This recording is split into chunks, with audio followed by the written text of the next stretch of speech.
Hello there.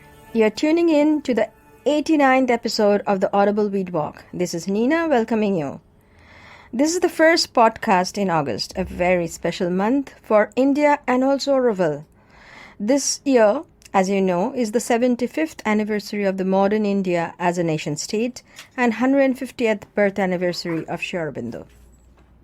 For this podcast, I thought, why not address the mix of topics here and there that I had not mentioned, probably forgot, and kind of tie up the loose ends. And next week, we'll talk about the second edition of my book. Yes, it is actually now printed. So let me tell you a summary upfront of the different things I will talk about.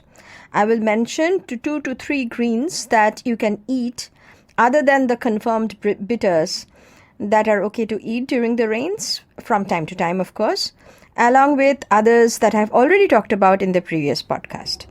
But somehow these, few greens, one of them in my book and the 2 others not, maybe they would be in my future books, I will mention here. Then we will talk about a bit about sugar. Sugar, which kind of rules our roost and medicine bills also. How in other countries people are dealing with it. Should we too? I will tell you about a book, actually 1 article and a book that you will be amazed to see the details in the Indian context. I'll also share an excitement in getting the consignment of the second edition of the Audible Weed coloring book. I will try to guesstimate with you when and how soon can we start distributing. First, the greens I had missed out in my recent talks, though I have covered both at length before. So, to take advantage of the recorded podcast, I can just refer to the specific ones.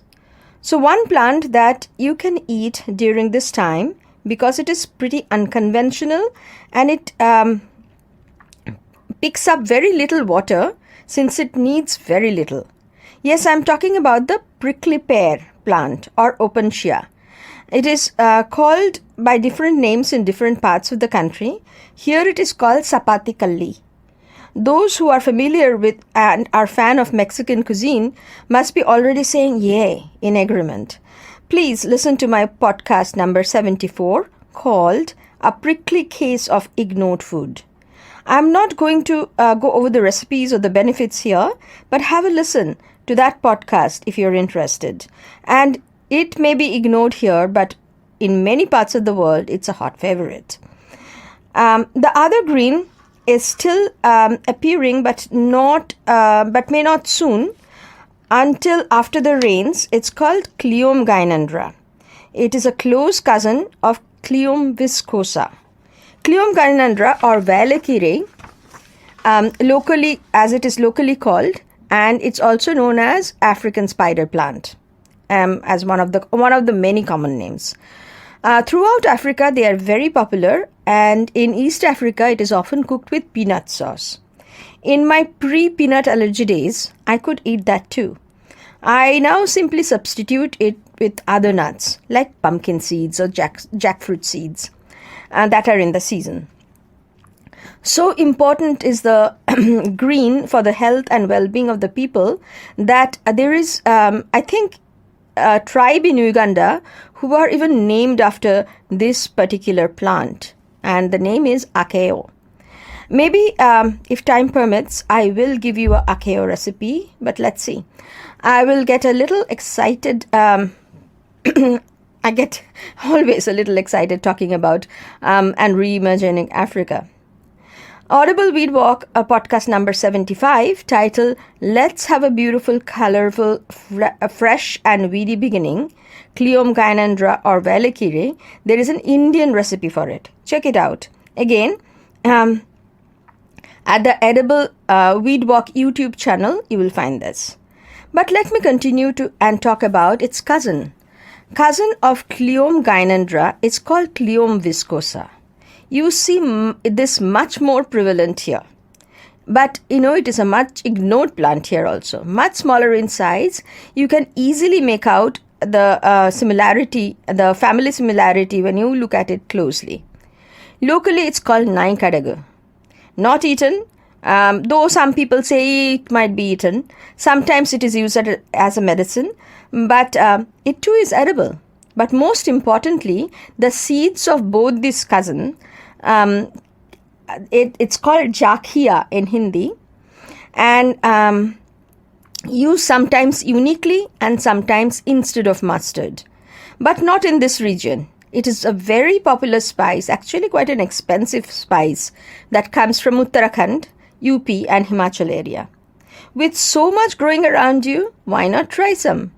I have shared a recipe in one of the previous podcasts using these seeds, but I could not remember which one, and I must look for it. And if I find it, I'll share. The other one is Senatora, which used to be called Cassia tora before. Common name of Senatora is coffee Sena. Check out my Instagram and Facebook post on this, where I recollect using some of these Sena seeds for making a coffee-like drink. Not coffee, but it's quite tasty and immensely healthy. Try out. These are the really wild weedies growing around you. You can tap into their goodness if you can notice and relate to the benefits they bring. Now let's shift the topic to sugar. Remember, I often tell you that what we eat is only healthy if it is also healthy for the planet, the earth, the soil. Well, on the flip side of it, what is unhealthy for us is also in some way or the other unhealthy and unsustainable for the planet as well. Nothing probably exemplifies this better than sugar. Yes, the kind most of us love, almost are intoxicated. Even those of us without a sweet tooth is constantly bombarded with a serious amount of processed sugar if we are eating processed food. Hang on a bit. If you are having a internal dialogue right now, thinking, "Oh goody, I have jaggery and molasses," or other natural kind of sugar like honey, for example, or even the bottled up sweeteners, think again. The non-refined sources of sugar may be a bit more healthy, but only some. And the processed sweeteners, I would definitely not trust them. A worldwide diabetes is on the rise, and it now affects the young as well. In India too, it is quite a leader in that race. How unfortunate. But to supply and provide us with this intoxicating sugar high, the earth suffers a lot too. The vast monoculture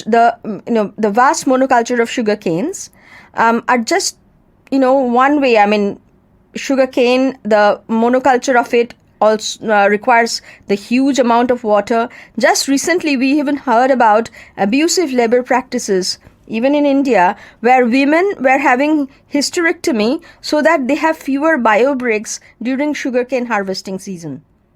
Imagine that. Reading about and looking at how rock bee honey were really gathered. I mean, rock bee honey considered sustainable and wonderful source of sugar, right? A few would have appetite if you really, look into how it is collected and by whom, and what are the, physical dangers people go into by actually gathering those honey. You will lose your appetite for rock bee honey, especially, when they are gathered in commercial scale, not for their personal consumption. It is not great for the human beings who are involved in that, and definitely have an adverse impact on the bee population as well. Of course, this is only when it is done at a scale that is too much for it. Recently, in an article by Emma Bryce, I first read about a solution to tackle this problem. Guess what would it be? I thought it was quite simple and prudent. Scientists have figured that if they tax sugar First, sugar consumption will go down some, hopefully, making it easier to tackle the health epidemics such as diabetes. It would free up millions of hectares of land, since taxation may not make cultivating sugar in all the land that is currently getting cultivated in lucrative. The land that can be diverted to more sustainable and diverse agriculture maybe. This with further details are presented in an article called Sugar Taxation for Climate and Sustainability Goals by Louis C. King and Jeroen van den Berg. I got that name right. In the recent article in Nature Sustainability, which is a journal by the Nature publishers that came out only on the 25th of July this year.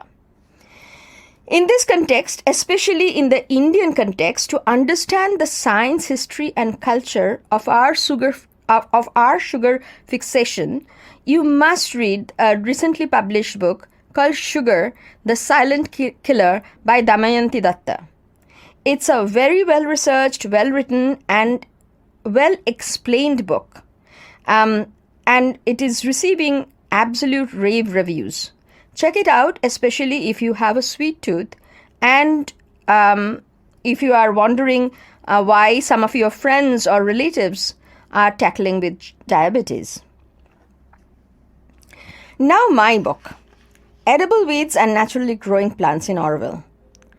Carry that name in Auroville.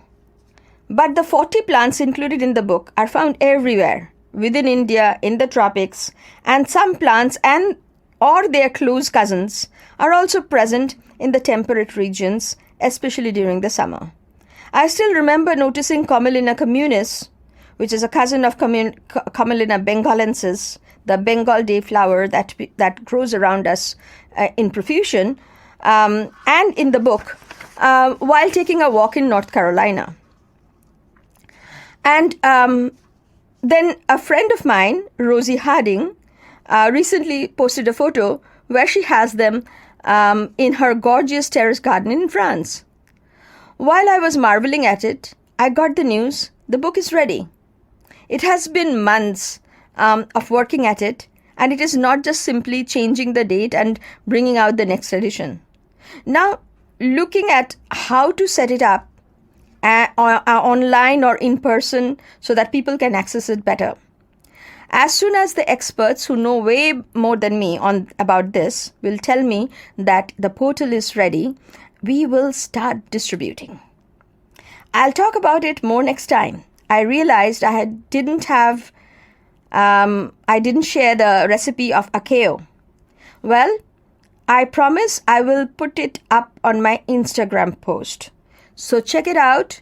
There'll be a recipe of akeo, which is the valekire recipe for the African version. So I will post that in the Instagram because I ran out of time. So see you next time. Until then, stay well and stay safe.